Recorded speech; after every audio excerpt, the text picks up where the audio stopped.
J'espère que ça fonctionne. Bonjour, Vincent Boulanger, journaliste en charge du programme de conférence d'Energaia. Nous allons cet après-midi vous parler d'hydrogène vert, parce qu'après un petit temps d'attente, on va commencer à voir sortir des grands projets, et c'est le thème de cet après-midi. On a souvent parlé des écosystèmes hydrogène ici à Energaia, parce qu'il y a eu les appels à projets de l'ADEME notamment qui ont initié un peu cette filière. Les projets industriels de plus grande taille prenaient un peu plus de temps pour se monter, et puis aussi parce que les mécanismes financiers les mécanismes de soutien n'étaient pas tout à fait calés. Donc à présent c'est le cas, c'est ce que nous allons voir tout de suite avec nos invités, et on va rentrer aussi avec eux dans le détail de leurs projets. On va commencer, Monsieur Lepère, vous...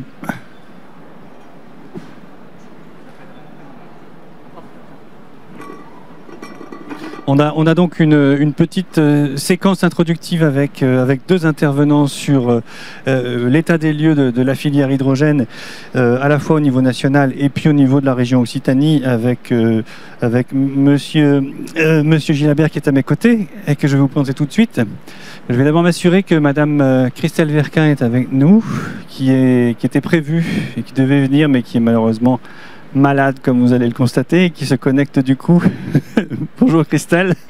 Bonjour Christelle. Bonjour Christelle.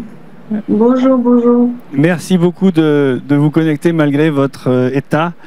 J'espère que les questions que vous pourrez quand même répondre à nos questions et qu'on pourra vous libérer assez tôt pour abréger vos souffrances. Donc Christelle Verquin est déléguée générale de France Hydrogène, et à côté de moi se trouve Bernard Gilabert, qui est chargé de mission hydrogène auprès de la présidente de la région Occitanie, Carole Delga. Tout à fait. En deux mots, qu'est-ce que c'est que cette mission dont vous êtes chargé ? Écoutez, c'est une mission dont j'ai hérité après avoir été le porteur du projet hydrogène à la région en tant qu'élu dans le mandat précédent. Et comme nous avons fait avancer, on va encore en parler aujourd'hui, nous avons fait avancer ce dossier, la présidente a souhaité me conserver auprès de l'équipe, dont je parlerai aussi, pour continuer dans le sens que nous avions initié il y a maintenant 6-7 ans, quoi, en fait. Très bien, merci. Christelle Verquin, j'évoquais dans ma petite introduction le temps des grands projets, qui était le titre de cette conférence, et on avait convenu d'avoir un petit moment de définition. Qu'est-ce que c'est qu'un grand projet ? Alors, d'abord, merci pour votre invitation et toutes mes excuses de ne pas pouvoir finalement être venu en présentiel, comme on dit. Donc, bon, mais je vais essayer de faire de mon mieux. J'espère que vous m'entendez bien. Oui, le son est très bien. D'accord, moi je m'entends pas très bien moi-même. Okay. Donc qu'est-ce qu'on appelle grand projet ? En fait, ce sont des projets. Nous, on a toujours défendu l'idée que des projets hydrogène avaient beaucoup de sens dans le cadre de développement d'écosystèmes. Et on a défendu, il y a différentes tailles de projets. Il y a les grands projets de décarbonation des plus grands sites industriels pour lesquels l'hydrogène peut jouer un rôle. Il y a évidemment ce que vous avez mentionné, c'est-à-dire des projets de plus petite taille, notamment financés par l'ADEME. Et puis, entre les deux, il y a des projets qu'on dit semi-centralisés, c'est-à-dire qui ont déjà atteint des effets d'échelle grâce à des électrolyseurs. On considère qu'à partir de 20 MW, on commence à atteindre des effets d'échelle. Donc, entre 20 et 100 MW, on a des projets qu'on appelle, disons, de taille intermédiaire ou de semi-centralisés. Merci. Alors, combien est-ce qu'on recense de grands projets actuellement en France ? Alors nous, on recense quelques grands projets. On sait déjà, on a identifié qu'il y avait en fait en tout là, on a fait une petite collecte d'informations en cette fin d'année. On a identifié qu'on avait 4,4 gigawatts de projets dans le pipe qui ont soit fait l'objet d'une étude de faisabilité, soit qui sont en décision finale d'investissement, soit qui sont en opération ou en construction. Donc ça, c'est vraiment le pipe d'ici 2030 de projets dont on estime qu'ils ont une bonne chance de voir le jour. Parmi les projets qui ont déjà une décision finale d'investissement, qui sont déjà en opération ou en construction, on est sur 300 MW de projets. Alors on peut bien sûr citer le gros projet, un des gros projets emblématiques, Air Liquide Normandie, c'est 200 MW. Mais plus près de nous, en Occitanie, on peut mentionné le projet de Caire à Port-la-Nouvelle, avec un électrolyseur de 20 MW qui va devenir 50 MW à terme. On a Fabrice Pinel de Caire tout à l'heure qui nous expliquera plus en détail le projet Occitan. Je disais aussi dans mon introduction que effectivement les choses n'étaient pas. Ça a pris plus de temps de développer ces grands projets parce que tout n'était pas calé, notamment au niveau des soutiens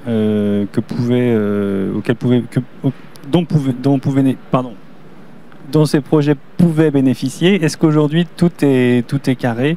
Est-ce que les mécanismes d'aide sont en place? Alors tout est carré presque. Effectivement, on attend depuis 3 ans maintenant le fameux mécanisme de soutien à la production qui doit permettre de faire émerger des producteurs d'hydrogène de forte capacité. Ça a mis du temps à être mis en place parce que ce sont des aides d'État, donc elles sont notifiées à la Commission européenne qui examine un petit peu le projet français. Donc l'idée, c'est de soutenir par appel d'offres en 3 tranches des projets de production d'hydrogène et de compenser le surcoût de production pour le producteur par rapport à un contrefactuel fossile. Alors, on y est presque. C'est encore en train d'être finalisé côté Commission européenne avec les services de l'État en France. On espère très fort néanmoins qu'on pourra voir lancer le premier appel d'offres sous forme de dialogue compétitif à partir de janvier 2024. D'accord, donc ce serait une espèce de ce qu'on connaît nous dans le domaine du... Vous êtes contagieuse. Dans le domaine du photovoltaïque ou de l'éolien, une espèce de tarif d'achat, en tout cas un complément de rémunération plutôt, pour soutenir ces projets-là. Voilà, c'est ce qu'on appelle un complément de rémunération. Alors, il s'adresse aux producteurs d'hydrogène et il est basé sur un certain nombre de critères pour être obtenu. Ce qui a fait l'objet de pas mal de discussions, en tout cas de notre côté, c'était de permettre d'ouvrir l'appel d'offres à un certain nombre d'acteurs, pas uniquement les plus gros acteurs énergéticiens, mais voilà, d'avoir un certain nombre d'acteurs qu'on peut appeler des pure players de la production d'hydrogène. Vous en aurez quelques-uns sur votre panel tout à l'heure. On pense à Caire, à Life, à H2V, à d'autres, voilà, qui pourraient tout à fait devenir des champions de la production d'hydrogène. Merci. Je vais me tourner vers la région Occitanie. L'Occitanie a mis en place, vous le rappeliez, Monsieur Gilabert, une politique de soutien à l'hydrogène depuis le précédent mandat, à vrai dire, donc ça fait déjà un petit moment. Les projets que vous avez soutenus ont-ils pris forme aujourd'hui? On a évoqué Caire, donc on en reparlera dans un moment, mais qu'est-ce qu'il y a d'autre? Écoutez, alors d'abord, je voudrais rappeler que le système mis en place en 2017, fin 2016, fonctionne très bien, hein, avec le lien d'abord entre l'État et la région, l'ADEME et la région, mais également les services de la région, l'Agence de développement économique, le groupe IDEO et l'agence AREC. Tout ça a été mis en place pour pouvoir faire une équipe qui peut mettre en place cette politique de transition énergétique qui est éminemment liée sur le lien public-privé. Et ça fonctionne. Donc là, vraiment, l'animation fonctionne. Alors sur les projets, on avait initié pas mal de projets. Aujourd'hui, on commence à voir arriver des inaugurations, ce qui est très très bien, puisque le projet e-Port, qui est un écosystème, a été inauguré il y a 15 jours. Sur le corridor hydrogène, on voit arriver quelques stations. Les 2 unités de production, Christelle en a parlé, IDOC à Port-la-Nouvelle pose de la première pierre. Life a été inauguré la semaine dernière à Bessières. Alors vous évoquez ces projets comme si tout le monde les connaissait, donc je vais faire une petite rétropédalage. e-Port, de quoi s'agit-il exactement? Alors e-Port, il s'agit sur les aéroports de Blagnac et de Tarbes, et là en l'occurrence le premier projet c'est sur Blagnac. Il s'agit de mettre en place un écosystème complet de production, stockage et distribution d'hydrogène qui alimente les engins des pistes, mais également des bus, les bus de liaison avec la gare, les bus de liaison avec les parkings éloignés. Donc vraiment un écosystème qui montre que sur un site donné, on peut faire des choses complètes. Voilà.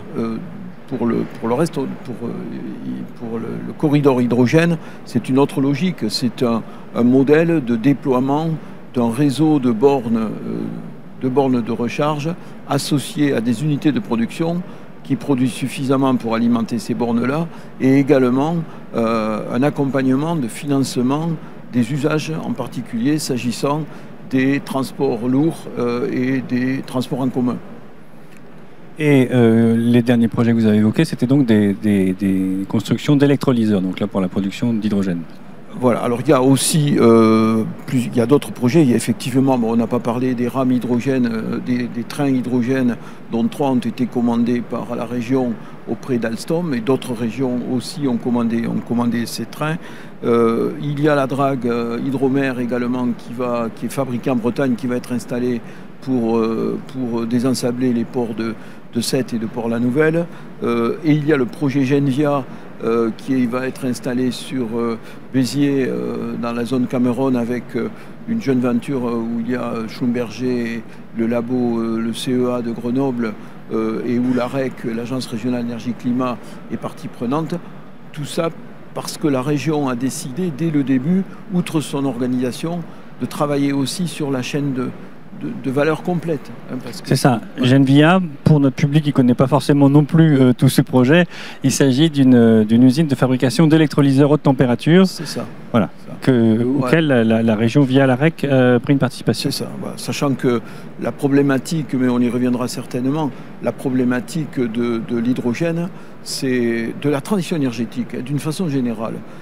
Et ça c'est recommandé par tous les gens qui ont travaillé là-dessus, c'est d'abord, disons, économiser l'énergie, la sobriété, l'efficacité, donc travailler sur les rendements, l'efficacité, aller vers plus d'énergie renouvelable et surtout, aller vers des modèles économiques acceptables par les usagers. Merci. Est-ce que vous sentez une dynamique en région Occitanie, du coup, autour de ces projets? Est-ce qu'il y a une structuration d'une industrie autour de l'hydrogène vert? L'exemple de Genvia en est un. Est-ce qu'il y en a d'autres? Il y en a d'autres, effectivement. Il y a plusieurs autres projets. Bon, on peut citer Safra. Sur Albi qui a conçu et réalisé des bus hydrogène. Dans le cadre du corridor hydrogène, en partenariat avec la région, ils sont en train de rénover, de rétrofiter 15 autocars, puisque le bus, vous savez la différence, le bus c'est intra-urbain, le car c'est interurbain. Et là, en l'occurrence, la plupart des flottes de cars ont de vie, ils ont des rénovations en milieu de vie. Et là, la région a confié 15 autocars LIO. Et ces autocars LIO sont en pré-série et vont être homologués dès le début de l'année 2024. Bon, c'est un autre exemple. Ensuite, il y a d'autres exemples de développement. Il y a une société économie mixte, H2 Team sur Albi, qui travaille sur les fonctions support de la filière hydrogène. Qu'est-ce que j'appelle les fonctions support? L'hydrogène est une technologie qu'il faut maîtriser. Il faut faire des études de faisabilité, il faut faire des études de sûreté de fonctionnement. Il faut s'assurer que les utilisateurs vont pouvoir utiliser ces technologies en sécurité. Et derrière, il va falloir former des formateurs. Et la région a aussi accompagné ces structures-là pour... donc aujourd'hui, à pas mal d'échelles, à pas mal de niveaux de la chaîne de valeur, on voit notre politique se mettre en place. Et est-ce qu'il y a des grands projets? On évoquait Air Liquide Normandie tout à l'heure. Là, ce sont des projets, alors je ne sais pas si tout le monde connaît, mais ce sont des projets qui doivent desservir des industries chimiques, des raffineries, des choses comme ça. Est-ce qu'en région Occitanie, il y a aussi des grands projets industriels structurants? Alors, on n'a pas l'industrie qu'il peut y avoir dans d'autres régions, c'est évident. Et c'est vrai que lorsqu'on parle production d'hydrogène, tout le monde veut en faire, tout le monde peut en faire.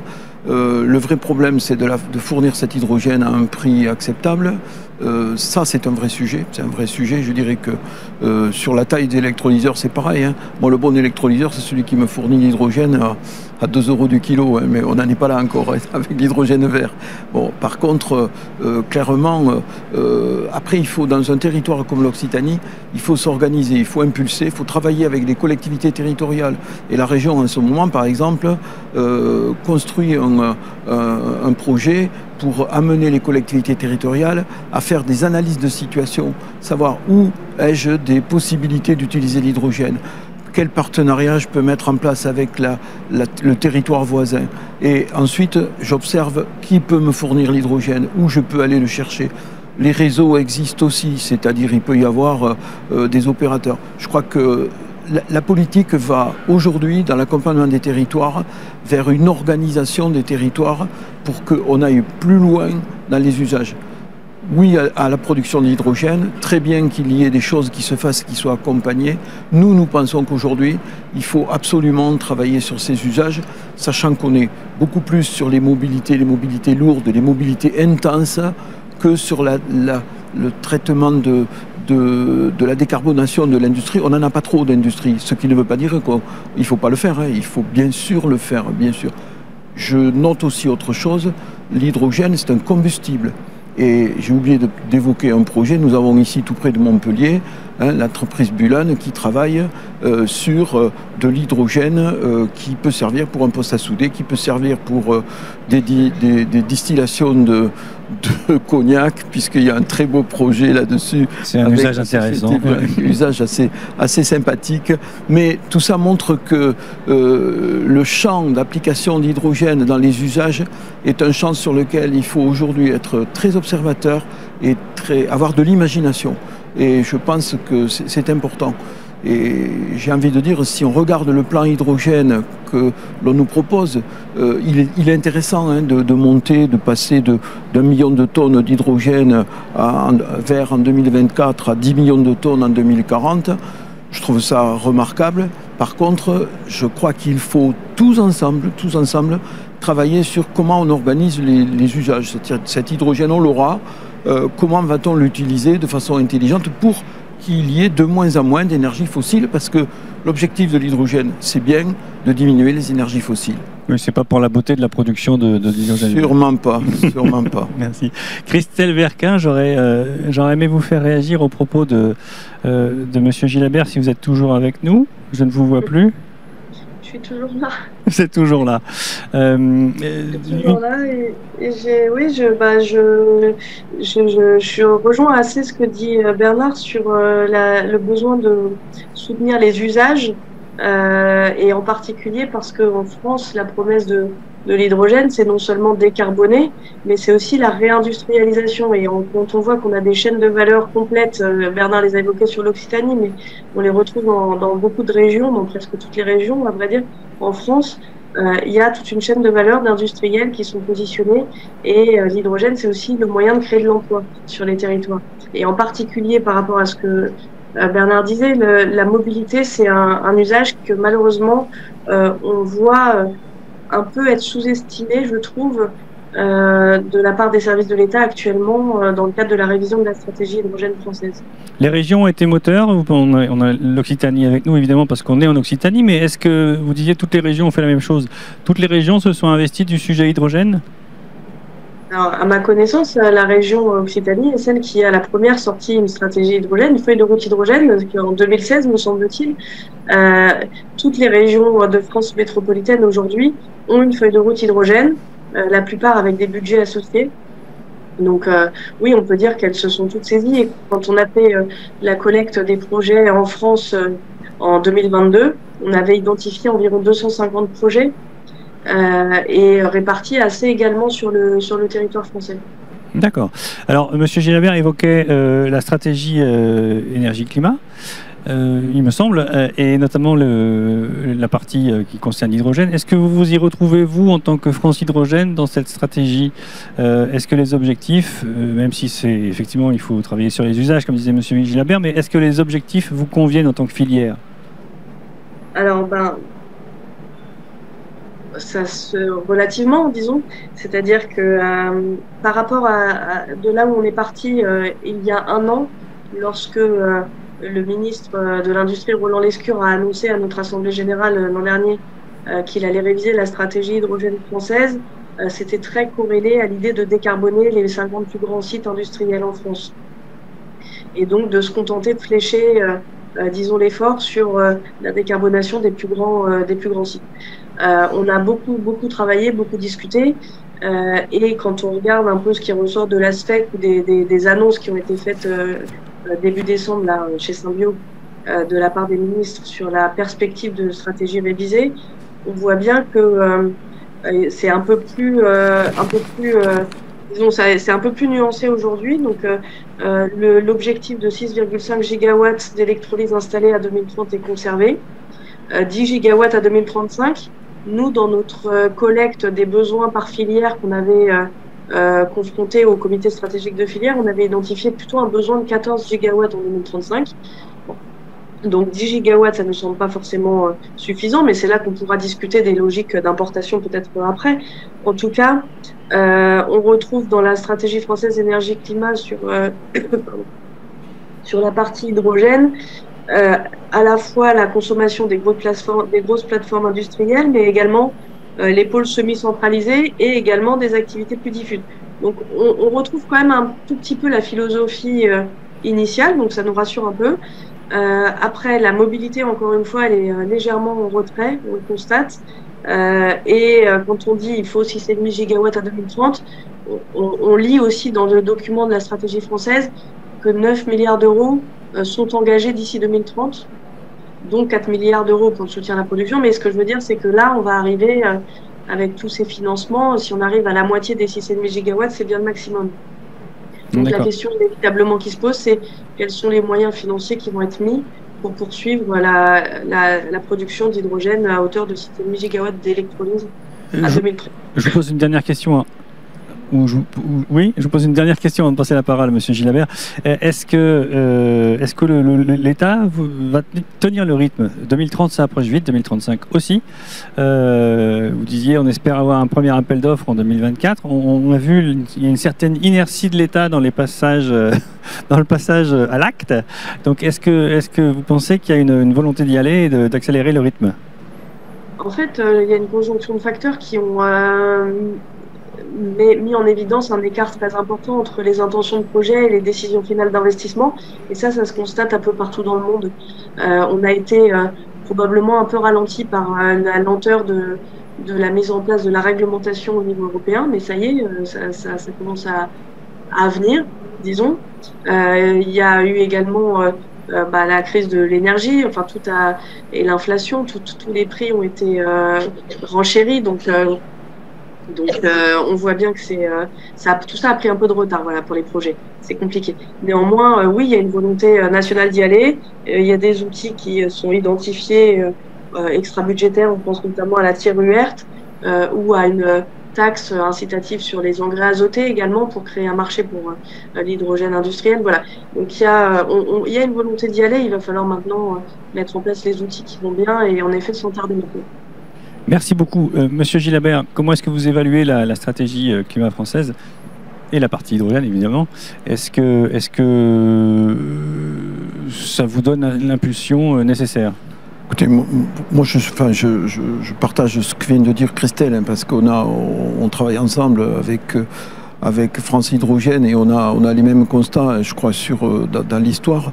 Je voudrais rajouter quand même un point sur la dimension du mariage de cette transition énergétique via l'hydrogène et la réindustrialisation du pays, parce que c'est vrai que l'hydrogène, franchement, si on est descendu très bas en termes de capacité industrielle du pays, hein, on l'a vu malheureusement à nos dépens à la crise Covid et ça a été compliqué. Je crois qu'il faut absolument réindustrialiser le pays et on a une opportunité extraordinaire, c'est effectivement la filière hydrogène et toute l'industrie qui va aller derrière. Mais par contre, il y a quelque chose qu'il ne faut pas oublier, et en région on a essayé d'y être attentif, c'est la formation, la recherche d'abord et la formation. Alors je pense que les compétences pour ces métiers-là, bon, on pense aujourd'hui, on a 6000 emplois, je crois, Christelle, hein, dans la filière. On vise là 100 000 emplois d'ici 2030. Je crois que c'est l'ordre de grandeur. Déjà, on manque beaucoup de scientifiques, de techniciens. on a des métiers en tension, je crois qu'il faut y travailler. Et je voudrais quand même citer, en profiter aujourd'hui de la tribune, là, citer quand même que la région a travaillé en 2019 sur un projet de cahier des charges pour la Maison de l'économie et des métiers de demain située ici à Montpellier, où on avait défini ce que devraient être les métiers dans cette filière. On s'est servi de ce cahier des charges pour aller vers l'appel à manifestation d'intérêt France 2030 sur les métiers d'avenir. Et on a quand même obtenu 16,5 millions d'euros. Il n'y a que 2 régions qui ont obtenu de l'argent, dont l'Occitanie. Et nous sommes en train d'organiser avec l'Université de Toulouse, avec le pôle recherche qui est animé d'ailleurs, le pôle Rio, des chercheurs dans le domaine, et le rectorat de Toulouse, une organisation pour former des gens, informer les jeunes à l'orientation, parce que cette filière est très porteuse d'emplois. C'est un domaine qui est pluridisciplinaire, c'est un domaine où la systémique a beaucoup d'importance. J'ai envie de dire que ce sont des formations scientifiques et techniques très transversales dans le domaine de l'hydrogène. Et j'ai envie de dire, cette réindustrialisation ne se fera pas sans les compétences. C'est vrai pour tous les domaines industriels, mais là en particulier, il faut que nos jeunes aillent vers ces formations et il faut que, bien sûr, les entreprises qui les emploient les paient à la hauteur de ce qu'ils méritent. Très bien. Et Christelle Verquin, vous allez sans doute souscrire à la question, enfin à la suggestion de Bernard Gilabert. Mais est-ce que pareil, est-ce qu'il y a un plan de formation est-ce qu'on aura les compétences qui vont permettre d'atteindre les objectifs chiffrés de la stratégie? Alors c'est un vrai enjeu, hein. C'est un enjeu qui avait été identifié dès 2020, puisque le 3e axe de la stratégie nationale hydrogène, c'était recherche, développement, innovation et poursuite des efforts de la formation. Alors nous, chez France Hydrogène, on a fait un travail dans le cadre d'un appel à manifestation d'intérêt compétences métiers d'avenir, de diagnostiquer en fait les métiers déjà en tension dans la filière hydrogène, et il y en a un certain nombre, et les besoins en formation. On a recensé notamment le fait que beaucoup d'industriels organisent eux-mêmes les parcours de formation de leurs futurs salariés, justement pour attirer des talents, puisqu'on voit bien que toute l'économie de la transition, elle va mettre en concurrence un certain nombre de jeunes formés. Alors il y a la formation initiale, mais il y a aussi la formation continue. En attendant, on a recensé déjà à date 220 formations en France sur l'hydrogène. Le sujet de la formation, simplement pour finir là-dessus, c'est pas tant il n'y a pas des formations spécifiques dédiées. Il y a très peu de nouveaux métiers. Par contre, il y a le fait de colorer l'existant pour l'adapter à la filière hydrogène. Merci beaucoup. C'était ma dernière question. Est-ce que vous vouliez dire un mot de conclusion, Monsieur Gilabert? Non, je crois qu'on a balayé pas mal de choses. On a balayé pas mal de sujets. Il y a d'autres intervenants. Et puis on va maintenant entrer dans le cœur des projets. Christelle Verquin, je vous remercie sincèrement beaucoup d'avoir pris part à cette conférence ce matin. Je vous souhaite un prompt rétablissement et puis une belle fin d'année. Merci. Merci. Bonne journée à tous. Merci. Au revoir, Christelle. Merci, Monsieur Gilabert. Je vais vous laisser reprendre place dans le public.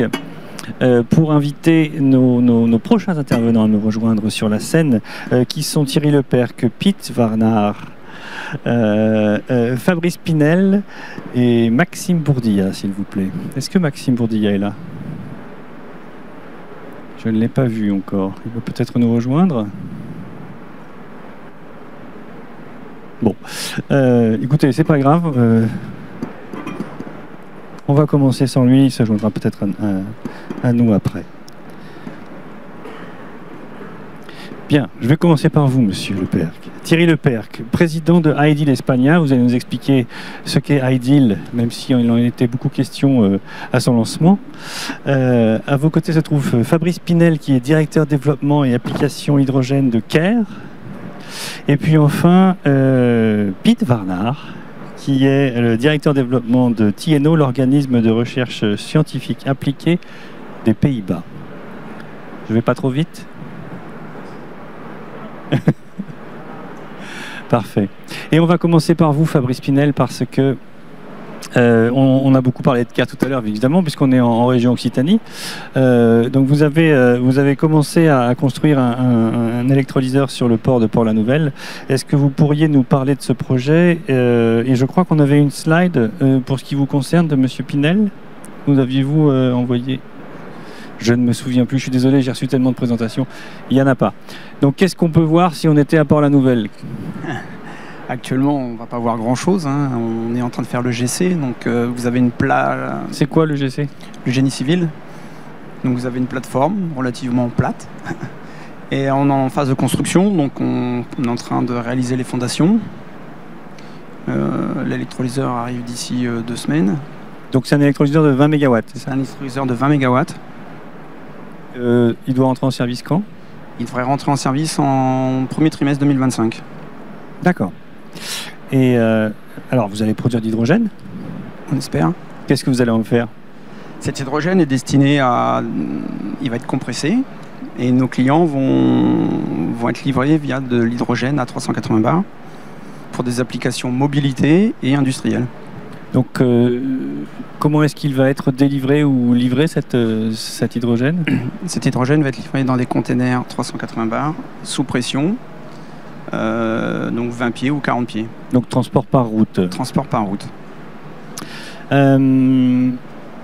Alors est-ce que cette création d'une unité d'électrolyse en région Occitanie a créé un appel d'air, comme on pourrait dire ailleurs? Est-ce qu'il y a eu une demande de clients? Est-ce que du coup il y a eu un intérêt supplémentaire de gens qui n'avaient peut-être pas identifié cette filière jusqu'ici? Oui. Entre des effets d'annonce de dire on va faire et on fait, donc lorsqu'on pose une première pierre, c'est un acte fort. Donc on a effectivement une accélération des demandes et une perspective intéressante par rapport à nos off-tech. D'accord. Est-ce qu'il y a des enjeux particuliers dans la concrétisation d'un projet comme celui-là?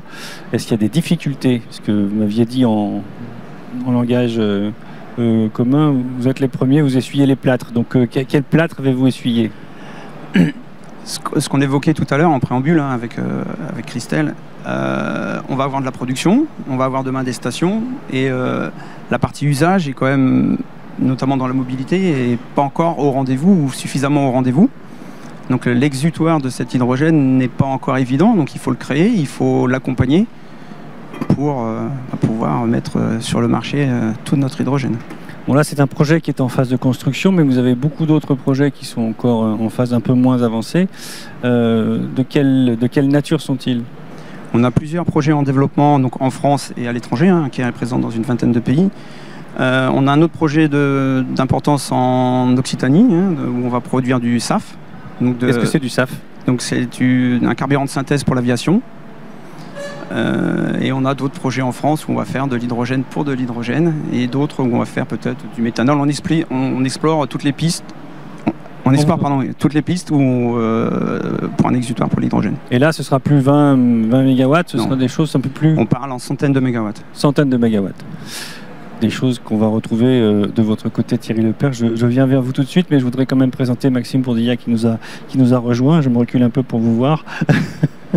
Et du coup, il faut que je revienne en arrière avec ma petite fiche, mais comme il y a beaucoup de matériel avec ces dispositifs audio, c'est pas facile. Maxime Bourdillat, vous êtes responsable développement de Life. Bienvenue. Je vous passe la parole dans un instant. Donc Thierry Lepère, je disais Ideal Espagna, Ideal, on en avait beaucoup parlé en 2020, il me semble. Ideal Ambition, vous aviez fait l'annonce que vous vouliez produire un hydrogène pas cher, on y reviendra. Avant cela, où en est le projet Ideal aujourd'hui? Ideal, c'est deux choses. C'est une initiative collective qui a réuni depuis maintenant effectivement un peu plus de 3 ans des acteurs sur l'ensemble de la chaîne de valeur, principalement en Espagne, mais pas que, mais centré sur l'Espagne. Donc quand la chaîne de valeur, c'est quoi? C'est des producteurs, ce qu'on appelle dans notre jargon l'upstream. L'upstream, pourquoi? Parce qu'on fait l'analogie vraiment avec le pétrole. Le midstream, le transport, et c'est très important, le transport dont on parle, c'est des pipelines. On vous entend. D'accord. Et puis le downstream, c'est-à-dire l'utilisation notamment dans l'industrie. Donc ça, c'est Ideal Ambition, et qui a donné naissance à Ideal Asturias, qui était un projet d'étude qui a été conduit pendant maintenant 1 an et demi sur le nord-ouest de l'Espagne pour regarder en détail, site par site, comment on pouvait produire à très grande échelle cet hydrogène dit avec du solaire dit captif, c'est-à-dire des installations de photovoltaïques de très grande échelle, non connectées au réseau électrique, mais connectées au réseau hydrogène, fournissant de l'hydrogène donc pour des sites industriels dans le nord-ouest de l'Espagne. Donc ça, c'était la deuxième étape. Et la troisième étape que nous avons lancée il y a 6 mois maintenant, c'est Ideal Espagnol, effectivement, c'est-à-dire un développeur mise en œuvre en fait de cette vision, parce que la vision c'est bien, mais il faut effectivement le mettre en œuvre. Alors nous, on ne va pas encore livrer d'ici 2025, c'est plutôt 2028. C'est 150 000 tonnes par étape, hein, c'est pas 150 000 tonnes d'un seul coup, mais à partir de 2028, avec une construction qui démarrera en 2026, une dizaine de sites de production dans le nord-ouest de l'Espagne et une collaboration très étroite avec Enagas, qui est l'opérateur de transport de gaz espagnol, qui a annoncé quelque chose qu'on a fait, étudié avec eux depuis 3 ans, le déploiement de 3000 km de pipeline à travers l'Espagne. Et il ne nous aurait pas échappé qu'il travaillait aussi avec GRT Gaz, Terrega, à cette branche H2Med. Alors certains diront tout ça c'est gentil, mais ça contourne l'Occitanie. Certains disent H2Med va devoir... L'Occitanie, on dirait que ça passe chez elle. Ouais. Par une branche qui s'arrête à Port-la-Nouvelle. Je vais vous dire, ça serait quand même... Ça aurait infiniment plus de sens que l'hydrogène en question traverse les Pyrénées. Et nonobstant toutes les histoires sur les Pyrénées, il traversera les Pyrénées. Et donc on est très confiant pour ce qui nous concerne chez Ideal, que non seulement on va produire en Espagne pour des utilisateurs espagnols, donc dans le nord-ouest de l'Espagne, mais aussi dans le nord-est, notamment sur le site de Tarragone. Tarragone, c'est un grand port industriel qui aujourd'hui a une demande de 500 000 tonnes d'hydrogène pour notamment ses sites chimiques et pétrochimiques. Et puis il y a Toulouse avec le SAF, il y a Marseille avec Marseille Fos, il y a l'Allemagne. Voilà. C'est une démarche qui n'est pas que une démarche espagnole, c'est aussi une démarche, et je terminerai là-dessus, liée à l'Afrique du Nord, puisqu'on travaille dès à présent sur des projets très importants au Maroc et en Mauritanie. Et donc quand vous dites grand projet pour ce qui concerne la capacité photovoltaïque et aussi la capacité des électrolyseurs, dans quel ordre de grandeur on se trouve là? Donc pour produire les 150 000 tonnes à partir de 2028, on a besoin de 4,8 gigawatts de solaire et 3,5 gigawatts d'électrolyseurs. Le principe là, c'est que les électrolyseurs sont localisés sur les sites solaires pour éviter d'avoir à transporter l'électricité, qui est quelque chose de compliqué, de cher. Le réseau électrique, comme on sait, a des limites importantes. Et donc ce sont des installations qui sont grosso modo de 300 mégawatts, où se situe à la fois le photovoltaïque et les électrolyseurs, avec les sujets qui ne sont pas neutres, hein, qui sont des sujets de disponibilité de l'eau, qui sont des sujets de permis, puisque ce sont finalement des usines chimiques qu'on met à la campagne. Donc ce sont des choses nouvelles. Il y a un besoin de la part des autorités qui concèdent ces permis d'apprendre aussi, de gérer les risques. Et ce qu'il faut en parallèle aussi, c'est le déploiement des infrastructures de transport. Je reviendrai là-dessus à nouveau, hein, c'est fondamental. Il n'y a pas d'hydrogène s'il n'y a pas de pipeline. Les pipelines, c'est ce qui va connecter l'hydrogène compétitif produit là où la ressource est abondante et bon marché, et les sites industriels. Il faut se faire une raison, nous ne disposons pas en France de cette ressource. Voilà. Et est-ce que, bon, on discutera avec les autres intervenants qui ont peut-être je les ferai réagir d'ailleurs à ce propos, mais est-ce que ça vaut économiquement le coup de faire tourner des électrolyseurs avec seulement le nombre d'heures solaires par an? Il est très important de partir du marché, du client. Que veut le client? Monsieur Gilbert l'a mentionné, il veut 2 € du kilo, 2,5 € du kilo. Alors, on peut juger que le client était raisonnable, mais le client est le client. Et donc, donc 2,5, si je prends 2,5, ce qui est l'objectif de Ideal, 60 € du mégawattheure, ça veut dire que l'électricité, compte tenu du rendement l'électricité, le prix maximum, le coût maximum de l'électricité que vous devez rentrer pour répondre à ces besoins-là. Alors on s'entend bien sans subvention. Alors, la merveille des subventions, c'est qu'on peut compenser, si on a, quoi qu'il en coûte, de l'argent infini, on peut remplacer tout. Mais si on se met dans une logique de marché, et j'en profite pour dire, il n'y a pas de réindustrialisation sans compétitivité. L'idée qu'on va réindustrialiser la France avec de l'énergie 4 ou 8 fois plus chère qu'ailleurs est une vue de l'esprit. Ça ne va jamais arriver. Et il ne faut surtout pas laisser imaginer aux industriels qu'il y a des fontaines d'argent gigantesques à Bruxelles et à Berlin qui vont compenser tout ça. Il faut s'appuyer sur ses propres ressources. Et ses propres ressources, c'est des ressources, c'est ses talents. Et dans la production, pour revenir à la production, 20 € du mégawattheure, c'est le maximum qu'on puisse payer l'électricité, y compris le réseau électrique. Ça veut dire quoi? Ça veut dire qu'on a le choix entre le solaire et le solaire. Parce que l'éolien, ça ne marche pas. Ces prix-là, on est un quart ou un tiers de ce qu'on peut faire avec de l'éolien. Si on a une électricité réseau, ça ne marche pas non plus. Et donc, oui, ça veut dire le solaire. Alors, vous allez me dire, effectivement, comment fonctionnent des électrolyseurs de manière, en suivant la courbe de production. D'abord, il y a une question technique et puis une question économique. La question technique, elle est en cours. Je ne dirais pas qu'elle est complètement résolue. On a aujourd'hui, d'ailleurs, des projets en Chine qui sont les plus gros projets mondiaux qui aujourd'hui confrontés à cette question. Est-ce qu'on peut avoir des électrolyseurs qui fonctionnent à 30% de charge ou à 50%, voire à 10%? Et la réponse est difficile, en dessous de 50%. On parle là de la technologie alcaline, voilà, absolument. Avec l'alcalin pressurisé. Il y a aussi, alors le PEM permet un peu plus de flexibilité, mais le PEM est beaucoup plus cher. Et donc il y a cet enjeu de flexibilité, mais nous on travaille avec des EPC6, ils y travaillent, et nous sommes convaincus que cette question technique sera résolue. Alors, ensuite, la question économique, elle est liée aussi au coût des électrolyseurs. Parce que si vous avez des électrolyseurs très chers, fonctionner comme ce que nous prévoyons, c'est-à-dire à peu près à 30% de charge, 30% en moyenne, hein, pas 100%, mais 30%, si vous avez des électrolyseurs très chers, ça ne marche pas. Et donc il faut aussi des électrolyseurs bon marché. Donc en fait, dans cette logique de coût, mais ce n'est pas une vue de l'esprit. Là encore, c'est le marché et le client. Alors là, on peut dire, ce client, il faut le prendre par la gorge et lui dire qu'il se trompe. Mais c'est le client. Et lorsqu'on a, je reviens moi de Dubaï avec la COP28, on sous-estime complètement ce qui a été annoncé il y a 2 jours, c'est-à-dire la fin des combustibles fossiles. Il faut remplacer le pétrole, le gaz et le charbon. Ça a été annoncé. Alors bien sûr, ils n'ont pas dit comment. Mais si on veut remplacer le pétrole, le gaz et le charbon, qui sont aujourd'hui, si je prends le pétrole à 80 $ du baril, 80 $ du baril, c'est 2 € du kilo, hein, pour faire l'équivalence. Alors certains nous disent aujourd'hui, en France, on peut produire, je ne sais pas quoi, entre 5 et 10 € du kilo. C'est entre 200 et 400 $ du baril de pétrole.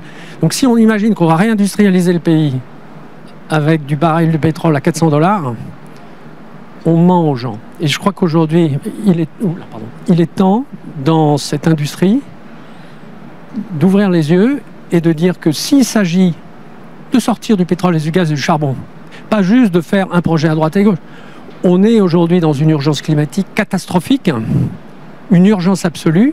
On a pour la première fois des États pétroliers qui l'ont reconnu à Dubaï, c'est quand même quelque chose. On leur a arraché un peu. Hein. Ils ont compris. Hein. Alors ensuite, c'est compliqué pour eux, cette transition, mais ils ont compris. Mais nous aussi, il faut qu'on comprenne. Et il faut qu'on comprenne qu'il y a une mobilisation, et je terminerai juste sur le fait de ce que Gilles Habert a dit tout à l'heure. On a une capacité en France extraordinaire d'ingénierie, de développement industriel. Concentrons-nous sur ce qu'on sait faire, l'ingénierie, les infrastructures, les usages. C'est embêtant, c'est sûr. Ces usages, il y a une quantité incroyable d'innovation à mener là-dessus, et la région Occitanie est particulièrement bien positionnée pour le faire. Ne nous concentrons pas sur ce qu'on n'a pas, c'est-à-dire la ressource qui est d'ailleurs disponible en Espagne. C'est 40% supérieur à la ressource qu'on a en France en termes de compétitivité. C'est bien meilleur, plus au sud encore. Donc voilà, donc c'est encore un autre sujet. Et j'ai vu avec beaucoup d'intérêt qu'il y avait tout à l'heure les marques, maintenant leur nom a disparu de la région de Dakhla au Maroc. On travaille avec cette région. il y a des choses extraordinaires à faire avec l'Afrique. Mais bon, c'est encore notre sujet. On pourra en parler un peu peut-être. Je voudrais vous faire réagir aux propos qui viennent d'être tenus. Ça vaut pas le coup de produire de l'hydrogène en France, si je résume. Est-ce que quelqu'un veut... Vous avez un micro là, Maxime. Et puis, qui veut prendre la parole? En France ou aux Pays-Bas? Après tout, les Pays-Bas, c'est pas si loin. Ça vaut pas le coup de produire de l'hydrogène? Piet Warnaar, au nord des Pyrénées? Yes, it definitely is. Oui, tout à fait, mais pas avec le solaire. Comme la personne a dit, l'irradiation au nord des Pyrénées n'est pas très bien, mais nous avons beaucoup de vent.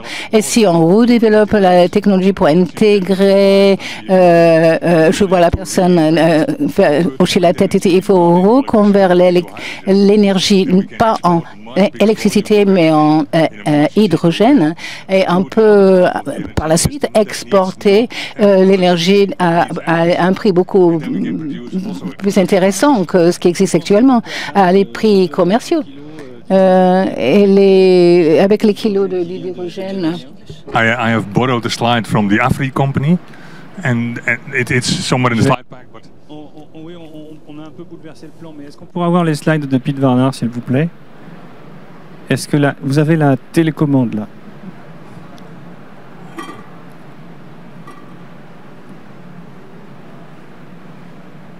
Yeah, on the last slide, this is the projects. We'll come to that maybe later. Voilà, c'est le dernier slide. Donc, vous avez l'écho ici qui a été fait par la société Afri. Il y a deux scénarios. Premièrement, en haut, vous avez, si on amène les câbles depuis les éoliennes de la manière traditionnelle, tu les amènes à Rotterdam ou à une autre partie et vous commencez à le reconvertir en hydrogène, le coût va être autour de 3,20 € au point d'atterrissage. Et si on augmente l'échelle au niveau des câbles ou la technologie alcaline pour le rendre moins cher, vous arrivez à 3,20 € au point d'atterrissage. Avec des nouvelles éoliennes qui ne sont pas encore sur le marché, qu'on développe actuellement, on peut intégrer le mécanisme à l'intérieur de l'éolienne et on peut changer l'éolienne entièrement avec 20% plus d'énergie à partir de la même éolienne. C'est la perte de conversion quand on convertit les ions en hydrogène. Et ça baisse le coût à 2,80 € avec un point d'atterrissage à Rotterdam. Without subsidies. Oui, entièrement. Oui, sans subvention. On va revenir vers vous tout à l'heure.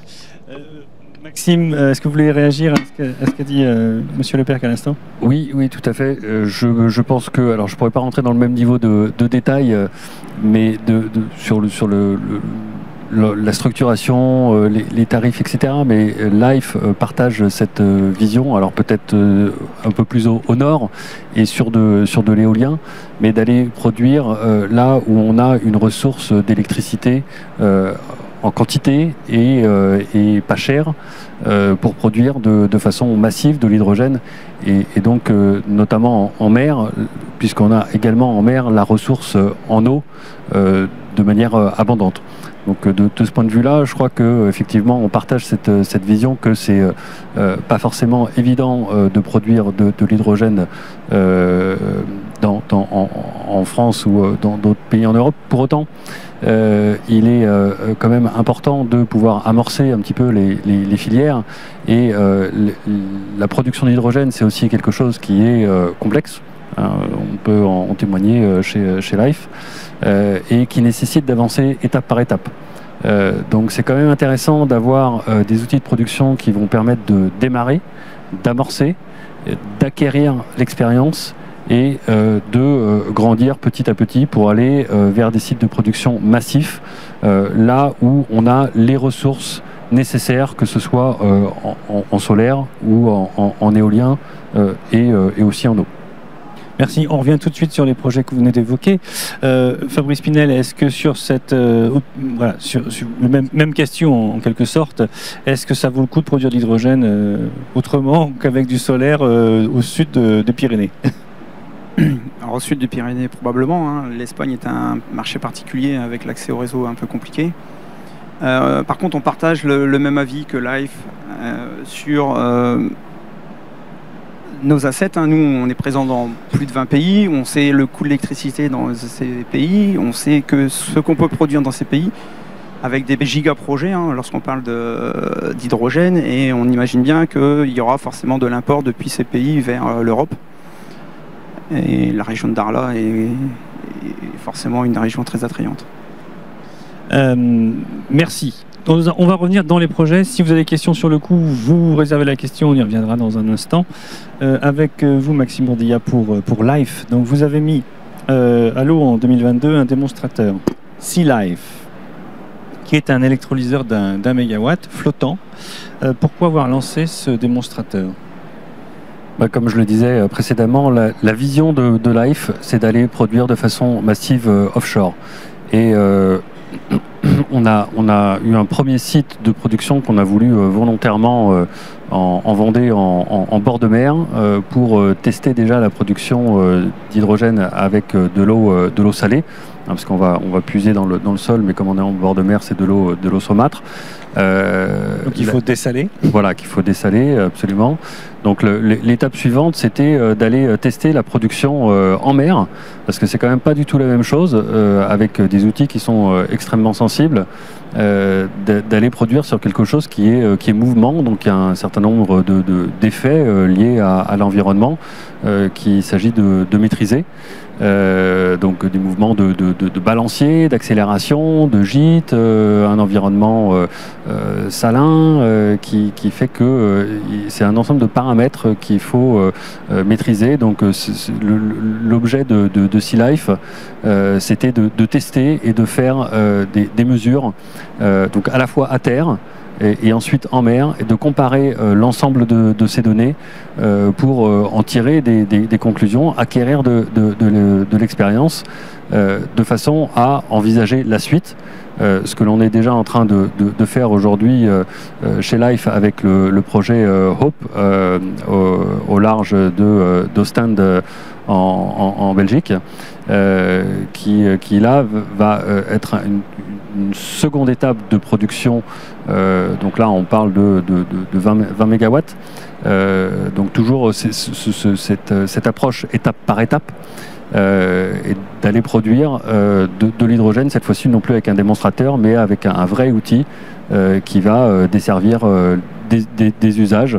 Donc je rejoins aussi la vision de l'acheminement par pipe, puisque c'est ce qui est prévu, c'est effectivement ce qu'il y a de plus pertinent. Alors est-ce que vous aviez aussi envoyé une présentation, un PowerPoint ? Je suis désolé, j'ai plus mémoire de ce que j'ai reçu. Parfait. Non, je vous demande. Alors Hope, vous êtes allé un peu vite dessus. De quoi s'agit-il exactement ? Est-ce qu'il s'agit aussi d'un électrolyseur ? Oui, effectivement, c'est toujours de l'électrolyse de l'eau en mer, donc à 1 km au large d'Ostende. Donc, mais cette fois-ci, non plus sur une dimension de démonstrateur, puisque avec le Sea Life, on était à 1 MW. Là, Hope, on passe sur un modèle à 20 MW. Donc là, pour tester et non plus seulement pour tester, parce que pour véritablement produire et livrer des usages, que ce soit mobilité ou industrie sur le territoire alentour. Et si vous avez mis Sea Life sur un flotteur, c'est que vous envisagez plutôt de la production de l'éolien flottant, qui reste une filière qui elle aussi est en émergence ?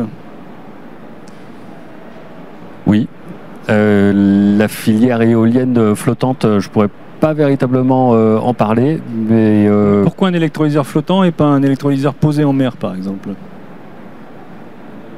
Dans votre choix du démonstrateur, vous avez pris l'option la plus compliquée ? Oui, effectivement, je crois que c'est ça la démarche, c'est d'aller chercher la solution la plus compliquée dès le début pour... mais je ne saurais pas en dire plus. D'accord. Sur les projets alors, Life, vous avez beaucoup communiqué sur différents types de projets. Est-ce que vous avez des projets on parlait de centaines de mégawatts. Est-ce que vous avez des projets de cette ampleur-là également ? Oui, on a notamment un projet en Allemagne qui a été récemment annoncé, de très grosses capacités, puisque là on parle de 800 MW. Après on a d'autres projets aussi qui ont été annoncés récemment, avec notamment le port de Saint-Nazaire. Donc là on parle d'une production de 210 MW. À quel horizon de temps? Alors celui de Saint-Nazaire, je pense qu'on doit être dans un horizon de temps 2028-2029, mais à confirmer, mais je pense que c'est ce pas de temps. Et le projet de 800 MW, je pense pas qu'il y ait eu encore d'annonces en termes de mise en œuvre. Là on est sur des projets quand même un peu plus complexes, on va dire, ouais. Qui vont certainement prendre un petit peu plus de temps, voilà, mais je ne m'avancerai pas sur un délai de mise en œuvre. Bon, on va revenir, c'est l'horizon 2030 où tout devrait arriver en fonction autour de 2030. Pete Warnar, on va revenir avec vous avec le début de la présentation de Monsieur Warnar, si je peux revoir le slide pour voir un peu où en est l'état de la réflexion justement aux Pays-Bas. Quels sont les projets qui ont un peu pris forme de production d'hydrogène en mer aux Pays-Bas?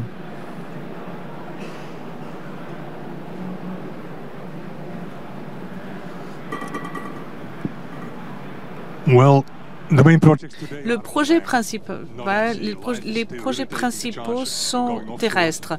C'est encore compliqué d'aller à mer. Il y a la plupart des projets en Hollande sont dans le sud pour construire l'épine dorsale de l'hydrogène. Donc on a deux entreprises une qui fait le gaz, c'est Algid, et l'autre qui est Tenet, qui est l'électricité. Donc c'est compliqué pour nous de leur demander de fusionner. Mais nous sommes en train de construire sur vraiment l'épine dorsale de l'hydrogène. C'est un peu ce que monsieur a expliqué sur l'Espagne, les solutions bon marché pour exporter des bonnes quantités d'hydrogène à bas coût, enfin à coût raisonnable, c'est par un pipeline. Donc on a commencé de construire un pipeline à Rotterdam. Dans l'Est, dans la partie nord-est, nous sommes en train de construire une capacité de stockage très importante qui change le gaz naturel en hydrogène. Ça, c'est le numéro 2. C'est le point numéro 2 sur la carte. Donc, sur les turbines en terre, nous travaillons avec une société qui s'appelle Hygro et nous avons également, dans la partie nord des Pays-Bas, près d'où j'habite, sur un lac, on a construit une turbine qui sont capables de... Il y a une turbine conventionnelle à l'extérieur pour le secteur de la mobilité. Et c'est fourni de l'énergie avec un pipeline à 800 bars, avec des camions qui sont alimentés à l'hydrogène. Donc ça, c'est terminé. Un autre grand projet, c'est le numéro 7 dans la zone de Rotterdam, de l'aéroport, où sont toutes les raffineries. Et vous voyez que la société Eneco, qui est l'une des plus grandes sociétés électriques des Pays-Bas, ont construit également un pipeline et ils ont demandé leur permis pour pouvoir être opérationnels en 2030. Dans la même zone, Shell, que tout le monde connaît, opérateur de carburants fossiles, qui se lance un petit peu dans les renouvelables, a lancé un feed sur une usine. Donc, ça sont les deux projets qui sont en train d'être mis en œuvre et qui sont prêts à être construits. À partir de l'électricité du réseau. Oui, qui a le point faible que les fermes éoliennes travaillent encore avec toutes les pertes d'électricité, avec la conversion, la perte de câbles, et oui, évidemment, ils sont tout au bout du câble. Donc, ils essaient. Donc, les fermes éoliennes sont également les propriétaires de ces électrolyseurs. Donc, s'ils ont des prix d'électricité qui sont bas, ben, ils font tourner la ferme avec des prix moins élevés. Projet, je crois que ça s'appelle North H2 aux Pays-Bas, ou c'est le projet allemand. Il me semblait qu'il y a un projet de production d'hydrogène en mer déjà, massif, de l'ordre du gigawatt. Est-ce que ça existe un peu plus que sur le papier?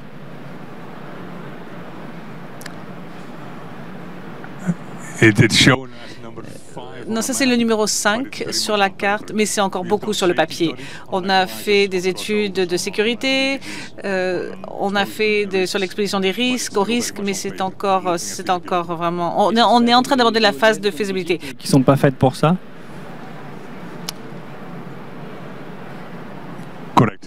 Correct.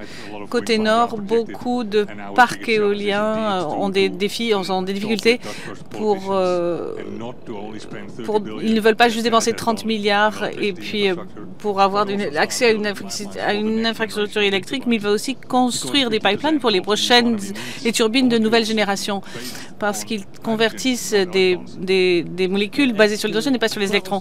Une éolienne ou un parc éolien qui serait fait pour produire de l'hydrogène. Est-ce que vous savez déjà le concept? Oh oui, on regarde ça de très près. Je vous remercie de poser la question. Ça va changer toute la combinaison de rotateurs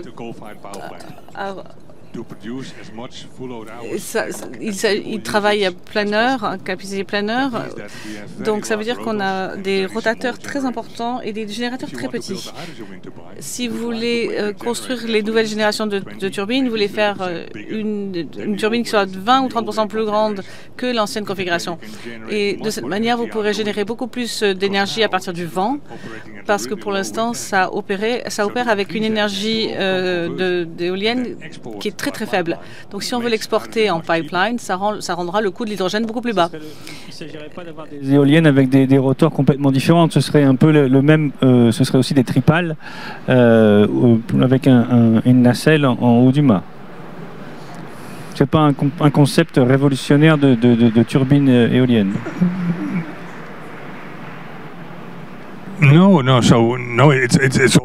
Non, c'est déjà été fait par le passé.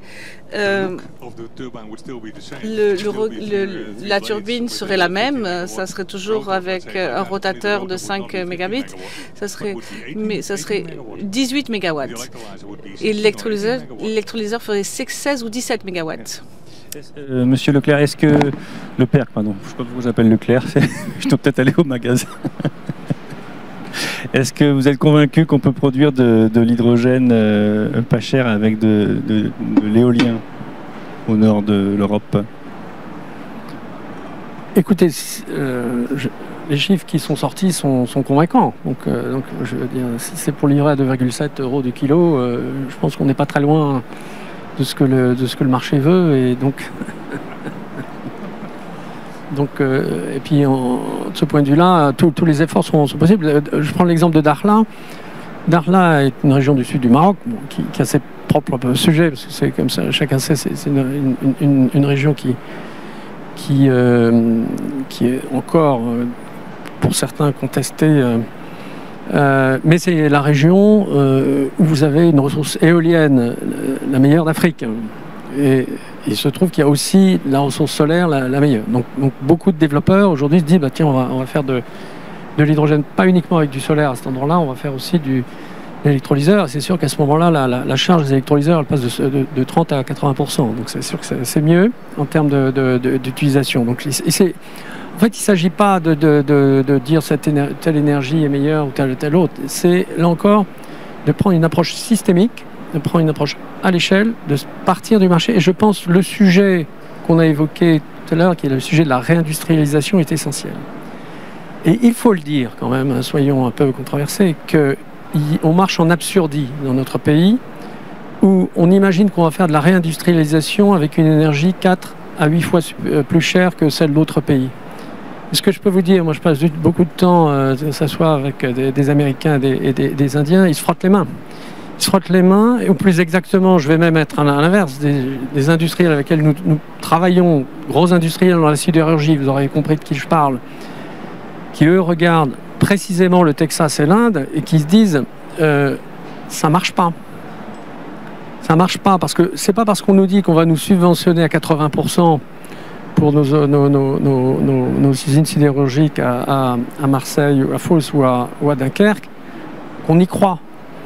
On n'y croit pas en fait. Ces gens-là, ils le demandent, certains au plus haut niveau de l'État leur promettent, mais qui va donner 10 à 20 milliards ou 30 milliards d'euros à une entreprise? Honnêtement, ça ne va pas marcher, même pour sauver 10 000 emplois. La seule manière, et le Texas, si je puis me dire, je vais dire le Texas c'est le modèle qu'il nous faut absolument suivre, ou le Moyen-Orient, la seule manière Ils font quoi au de développer Texas l'industrie, ils attirent des industries avec de l'énergie pas chère. Alors nous, on a une vision, je veux dire, une vision qu'on développe avec les Mauritaniens, les Marocains, les Espagnols, et qu'on va présenter, alors il y aura des représentants de l'Occitanie, mais qu'on va présenter le 17 janvier à Marseille avec le pôle de compétitivité Cap Énergie, la région de Provence-Alpes-Côte d'Azur, c'est la vision du collier de perles. Alors le collier de perles, c'est quoi? C'est dire qu'il y a des infrastructures, c'est le collier, l'infrastructure qui commence dans notre vision, qui commence en Mauritanie, qui se suivent au Maroc, qui arrivent en Espagne, qui traversent les Pyrénées ou et qui arrivent en France et qui continuent vers le nord d'ailleurs. Et puis vous avez des perles. Et les perles, c'est quoi? C'est des centres industriels qui sont sur le chemin de ce truc-là et qui vont connaître un développement incroyable. Je vais vous en citer quelques-uns. Nouadhibou. Personne ne connaît Nouadhibou. Nouadhibou, c'est aujourd'hui un port minéralier où le minerai de fer qui est exporté de Mauritanie arrive et il est naturellement envoyé. Il y a un projet d'1 milliard, d'une usine sidérurgique d'1 milliard d'euros qui a été annoncé précisément d'ailleurs par ArcelorMittal pour transformer ce port minéralier en port industriel. Industrialisation de l'Afrique. Jorf Lasfar, j'y étais pour ce qui me concerne il y a quelques mois.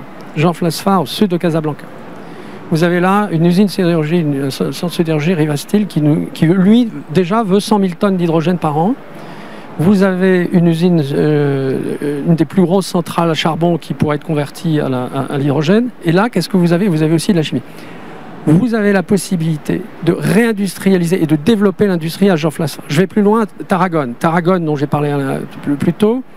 Vous avez une industrie qui est aujourd'hui essentiellement 70% du port de Tarragone, c'est l'importation de combustibles fossiles. Il se pose la question de savoir à quoi ça va ressembler dans 10 ou dans 20 ans.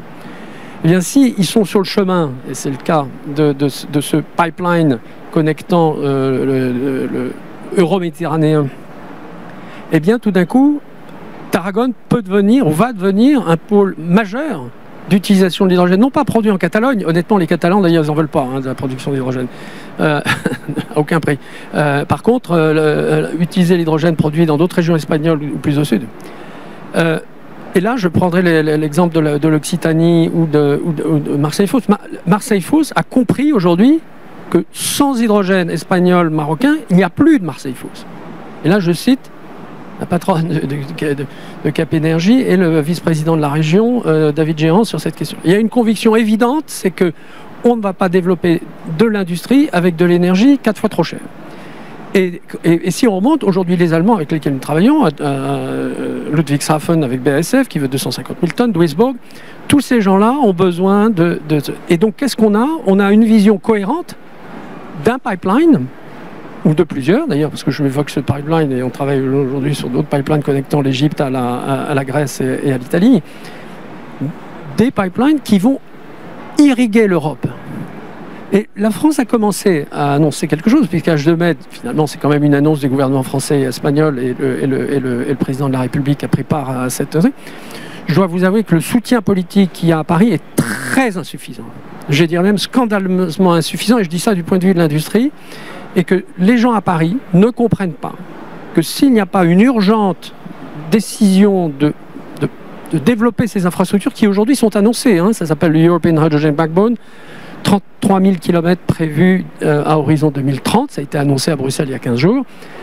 Il est urgent qu'à Bruxelles, à Paris, à Berlin, à Madrid, il y a déjà des démarrages, mais qu'il y ait une grande cause d'un pipeline, et je dirais d'un pipeline méditerranéen. On est ici au bord de la Méditerranée, et moi j'ai un message à vous dire.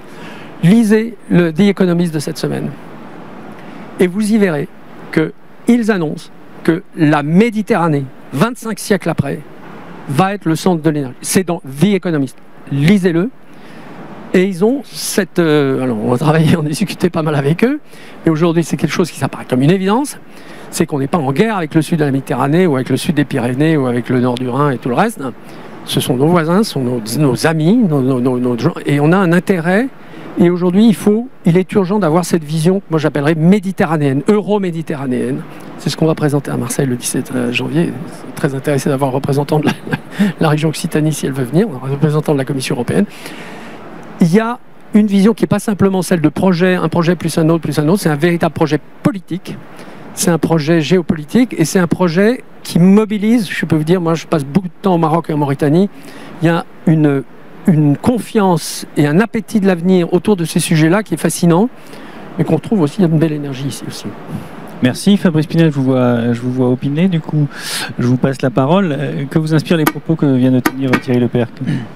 En dehors des propos, ce que je vois, c'est qu'ici on est 4 développeurs.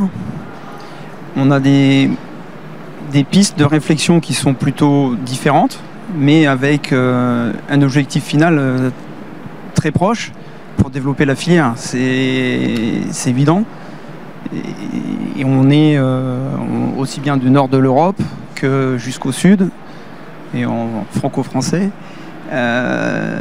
Je trouve ça très excitant pour la filière. Et puis on a un avenir qui est devant nous. Certes, il va falloir discuter de comment on met ça en place, et puis des aides qu'on peut avoir, enfin des aides pas forcément que financières, hein, mais sur la réglementation, sur l'accélération des plans. Mais vous évoquiez les aides, c'est pas forcément un gros mot. On a connu ça dans le photovoltaïque, on a connu ça dans d'autres filières qui ont été lancées et qui aujourd'hui fonctionnent. Donc il faut bien la faire émerger, cette filière. Ça a coûté 500 milliards d'euros.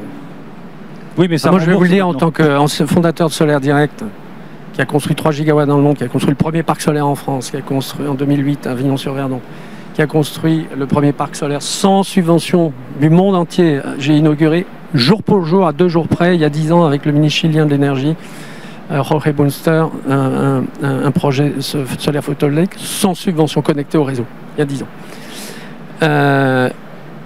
On a mis, allez, on va dire 400 milliards de trop de subventions en Europe dans cette période. 400 milliards. Et aujourd'hui, il y a des gens qui nous disent bis repetita. Mais il n'y a pas l'argent. Et surtout, nous avons les moyens, aujourd'hui, si nous sommes, entre guillemets, frugaux, la frugalité est à l'ordre du jour, ben allons-y. Si nous n'attendons pas que tombe du ciel la manne que doit nous envoyer le quoi qu'il en coûte, eh bien, nous avons les moyens, et nous avons notamment des sociétés d'ingénierie, de construction, des développeurs. Et les développeurs, il faut... Non, c'est un beau métier. Il y a du talent en France autour de ces choses-là. Nous avons des sociétés d'infrastructures, nous avons des banques, nous avons des sociétés industrielles. Nous devons, nous, industriels, inventer, je ne veux pas dire que les pouvoirs publics n'ont pas leur rôle à jouer, mais, et que notamment dans les annonces sur les infrastructures, mais nous devons, nous, répondre à la demande qui nous est posée, et non pas attendre la béquée. Et l'idée qu'il faut répliquer les erreurs monstrueusement chères d'il y a 10 ans et qui ont malheureusement pas donné les résultats attendus, il faut faire l'inverse. Il faut travailler sur cette approche et ne pas dépenser à nouveau 500 milliards ou 1000 milliards. Parce que il y a des gens qui disent qu'il faut mettre 1000 milliards d'argent public européen pour financer la demande. Au secours. Je veux dire, c'est du suicide financier et politique. Donc aujourd'hui, cette idée qu'on va subventionner ce truc-là, et qui est malheureusement prégnante au plus haut niveau de l'État français, est une idée absurde. Et qui d'ailleurs n'existera pas. Je veux dire, enfin, c'est une absurdité qui va... Et donc il est temps que les acteurs du terrain, les acteurs industriels, les acteurs des régions, et c'est ce qu'on va faire à Marseille, qui eux sont plus près des réalités, prennent les initiatives et construisent tout ça, parce qu'aujourd'hui c'est urgent pour l'industrie, c'est urgent pour le climat. Merci, je vais me faire l'avocat du diable, vous embêtez un peu, mais on dit souvent que c'est les subventions allemandes qui ont permis à l'industrie chinoise qui produit aujourd'hui à bas coût du solaire d'émerger. Donc non, vous voulez que je vous dise, c'est la fin des moi je l'ai vécu personnellement. Bien sûr, c'est pour ça que je vous pose la question. Et j'avais une discussion, je vais vous dire, alors nous sommes en 2008, je suis à Thalheim avec Anton Milner. Anton Milner, pour les plus jeunes qui sont autour de la table, je pense, ne savent pas, mais Qcells était un mythe absolu dans l'énergie solaire. C'était la première société solaire. Ça valait une société qui a valu 10 milliards d'euros, qui était la plus... Enfin, Anton Lunet était la star absolue. Il était tous les voyages d'Angela Merkel. Et il avait construit 7 usines de production avec 7 technologies différentes au sud de Berlin. Et je lui ai dit, Anton, c'est quoi le plan pour la compétitivité? C'est-à-dire, là, on va avoir des coûts qui vont fortement baisser. C'est quoi le plan? Et il m'a dit, j'ai pas de plan. Et effectivement, 2 ans plus tard, sa société magnifique avait déposé son bilan. Qu'est-ce qui s'est passé lorsqu'il y a eu le moratoire en France? Eh bien, effectivement, les acteurs de petit temps ont disparu. Et les acteurs chinois, où est-ce qu'ils sont arrivés? Ils sont arrivés à ce moment-là. Ils ne sont pas arrivés parce qu'il y avait des subventions, ils sont arrivés parce qu'il n'y en avait plus. On oublie que ces subventions, en 2010, c'était fini en France. En 2011, c'était fini en Espagne. En 2008, c'était fini en Espagne. En 2011, donc il y a eu une vague qui était très courte. Et que le développement des Chinois, c'est pas pendant les subventions, c'est après. Et ils se sont développés très précisément parce qu'il fallait à ce moment-là, comme il n'y avait plus de subventions, je peux vous dire, chez Solaire Direct, du jour au lendemain, en 2011, il nous a fallu travailler avec des tarifs d'achat divisés par 3. Alors je peux vous dire qu'on était, là où il y avait plein de monde en 2010, on était les seuls. En 2011, Solaire Direct était le seul à faire des parcs solaires en France, en 2011, 2012, 2013. Avec des tarifs d'achat qui avaient été divisés par 3 puis par 4. Eh bien, c'est cette approche-là, cette approche qui est celle de cette chaîne de valeur courageuse, qui s'est dit, et nous chez Solaire Direct, on se l'est dit, on va au Chili parce qu'il n'y a pas de subvention. Moi j'ai dit au ministre chilien de l'énergie, je vous remercie monsieur le ministre, je l'ai dit il y a 10 ans, j'ai dit monsieur le ministre, je vous remercie de n'avoir aucune subvention d'aucune sorte, aucun plan d'énergie renouvelable, juste le marché. Et il m'a dit, vous êtes un véritable patriote chilien parce que vous allez produire au Chili une énergie 4 fois moins chère que le charbon que nous importons pour servir la colonne vertébrale de notre économie qui est l'économie minière. Et cette approche-là, on l'a développée en Inde. Solaire Direct a construit 1 gigawatt en Inde, 100% avec des financements de bancaires indiens, et construit le premier parc solaire en dessous de $20 du mégawattheure au Chili, 600 mégawatts, peu après l'acquisition de la société par Engie. C'est possible. On n'est pas des manches, on peut le faire. Et effectivement, s'il faut travailler avec les Chinois, il y en a des Chinois ici. C'est des gens très très bien. Sungrow, c'est des gens compétents, etc. Travailler avec la chaîne de valeur, c'est intelligent. Et par contre, il faut se concentrer sur ce qu'on sait bien faire. Et ce qu'on sait bien faire en France, on sait faire énormément de choses en Europe. Mais il faut se concentrer sur ce qu'on sait bien faire et travailler avec d'autres gens sur ce qu'on sait un peu moins bien faire. Et dans une chaîne de valeur, c'est ça. C'est cette vision. On parle aujourd'hui de... J'étais interviewé d'ailleurs dans une conférence au Maroc il y a 15 jours et il me disait la souveraineté énergétique. J'ai dit... La souveraineté, si c'est cette vision d'insularité, ça ne marchera pas. Parlons de solidarité énergétique. Et la solidarité, alors je sais qu'on est dans un monde où aujourd'hui on se dit qu'il faut se méfier de ses voisins, on est dans la démondialisation et derrière on va tous se méfier les uns des autres, etc. Ce qu'on voit avec l'hydrogène réapparaître, c'est des formes de solidarité entre l'Europe, entre le sud, le nord de la Méditerranée et le sud. Et là encore, on ne pense pas du tout assez au sud. Et ces centaines de millions de jeunes qui aspirent à autre chose que arriver dans des bateaux chez nous. Et s'ils ont des boulots, parce qu'on aura industrialisé l'Afrique avec l'hydrogène, eh ben on aura fait avancer la chose. Là encore, c'est pour ça que les petits projets et la vision cocoricoesque de la chose, c'est bien. Non, c'est pas bien d'ailleurs. Avoir une vision méditerranéenne, parce que la France, et je reviens sur la France, c'est un pays méditerranéen. Nous sommes ici en Occitanie, dans une région méditerranéenne. La Méditerranée, c'est l'axe qu'il nous faut développer. Merci. Pardon pour cette digression par le solaire, mais bon, il y a des enseignements à tirer quand même. Donc, Pete Werner, est-ce que vous voulez réagir à ce qu'a dit Monsieur Lepercq à l'instant? Beaucoup de choses ont été dites. Quelle est un peu l'approche aux Pays-Bas sur ces questions-là?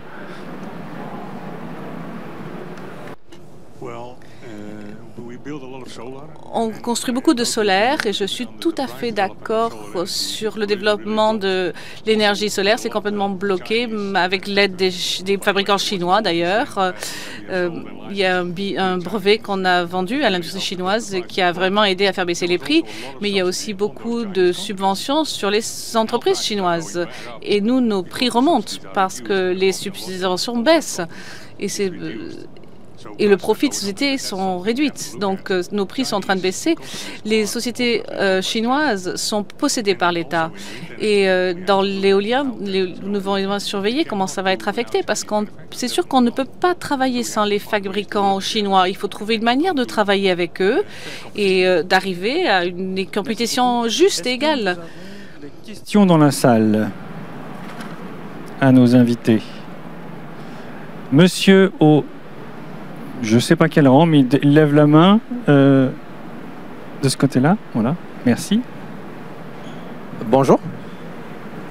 Excusez-moi, c'est une question de néophyte, mais je m'adresse à Monsieur Le Perc. Vous avez un discours assez centré client et utilisateur final. Est-ce qu'il va y avoir une variable liée à la qualité de l'hydrogène produit? Est-ce que cette notion de qualité d'hydrogène est réellement là? Et une question qui va liée à ça, si c'est le cas, c'est-à-dire en effet, s'il y a une qualité qui va être attendue par les industriels, est-ce qu'il y a un lien avec la source de production de cet hydrogène-là à travers les différentes options que vous avez évoquées? Merci. L'hydrogène, c'est une commodité. D'ailleurs, l'hydrogène, on parle de quelque chose qui n'existe pas. Il y a aujourd'hui 80 millions de tonnes d'hydrogène qui est produit chaque année. Il y a 10 000 km de pipeline. Alors, c'est de l'hydrogène gris, mais ça existe. Et dans les commodités, il y a quoi? Il y a des standards. Donc, c'est pas la qualité ou des appellations contrôlées ou des choses comme ça, hydrogène venant de telle ou telle montagne, etc. Non. C'est des standards. Il y a des standards aujourd'hui, d'ailleurs, il y a ISO qui vient des standards sur les émissions de gaz à effet de serre. Puis il y a des standards techniques. Et ensuite, bien, il faut que dans telle ou telle utilisation, c'est vrai qu'il y a des utilisations qui ont des exigences de pureté de l'hydrogène, c'est finalement de ça dont on parle, qui sont différentes. Mais c'est des questions industrielles. Ce n'est pas des questions, je dirais, c'est des questions techniques, industrielles, mais ce n'est pas une question politique. Il n'y a pas de politique derrière ça en disant il y a un hydrogène de bonne qualité qui vient d'un endroit et un hydrogène de mauvaise qualité qui vient d'un autre. Là encore, c'est comme le gaz naturel. Le gaz naturel, il est, ou le pétrole, il répond à un certain nombre de standards ou pas. Est-ce qu'on a une autre question dans la salle?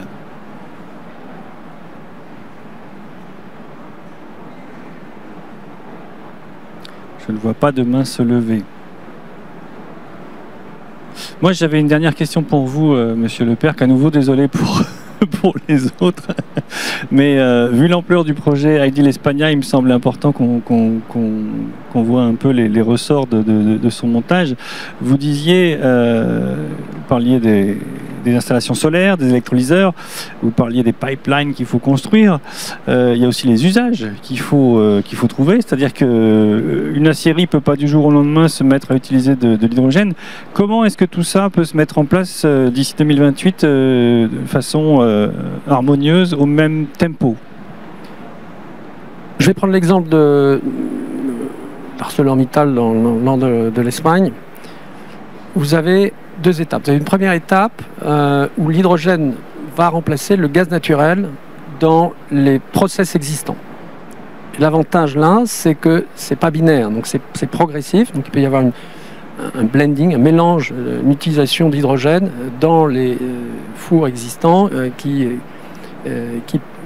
peut permettre aussi, c'est pas un sujet neutre, de gérer la variabilité. Parce que notre hydrogène, dans un premier temps, il va être variable. Il va être lié à du solaire, en attendant qu'on fasse ce qui est essentiel, le stockage souterrain, des qualités salines, qui nous permettent de transformer cet hydrogène variable en un hydrogène complètement fiable, même, pilotable, même si on va utiliser ce qu'on appelle le line pack, c'est-à-dire les pipelines comme moyen de stockage qui permet d'avoir à peu près 16 heures de stockage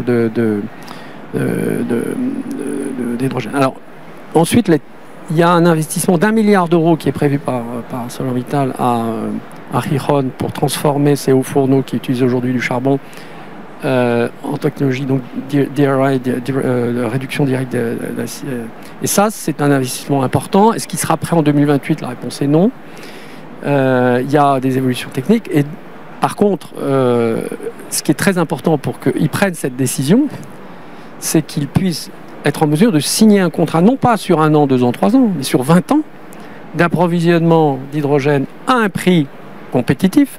Ils ne vont pas signer un accord sur la base d'un prix, ou même le risque de signer un accord sur un prix subventionné. Est-ce que la subvention, au bout de 10 ans, elle sera toujours là? Peut-être pas. Donc si elle n'est plus là, à ce moment-là, toute l'économie du truc s'effondre. Donc pour eux, c'est absolument essentiel d'avoir ces contrats de long terme. Ce que je viens d'évoquer là vaut pour les autres projets industriels. Pour le Saint-Gobain, là, on travaille avec eux sur l'évolution de leur four pour le verre, même chose. Vous avez besoin de conforter des industriels dans leurs investissements, effectivement, qui prennent du temps. Dans certains cas, c'est des très gros investissements comme dans l'acier. Et ils ne le feront que s'ils ont des contrats de fourniture d'hydrogène fiables et durables. Et là encore, la subvention, malheureusement, ne va pas suffire. Fondés sur des actifs bien identifiés, à long terme. Et c'est vrai que c'est, comme nous disent les investisseurs, beaucoup de moving parts. Hein. Voilà, votre truc c'est compliqué parce que il y a l'approvisionnement, il y a les infrastructures, il y a le stockage, il y a les... Et c'est vrai que c'est pas simple. Voilà. Donc, et la décision d'investissement pour la première brique, elle est prévue quand? 2026. 2026. Merci beaucoup. Messieurs, on peut vous applaudir. J'ai les mains prises, je ne peux pas. Merci beaucoup pour cet échange. Nous reparlerons évidemment des grands projets et puis des moins grands dans les années à venir, puisque cette industrie devrait en principe à présent prendre de l'ampleur. Merci beaucoup. Bon retour en Espagne, si c'est là que vous vivez. Et puis à bientôt pour les autres sur Energaia.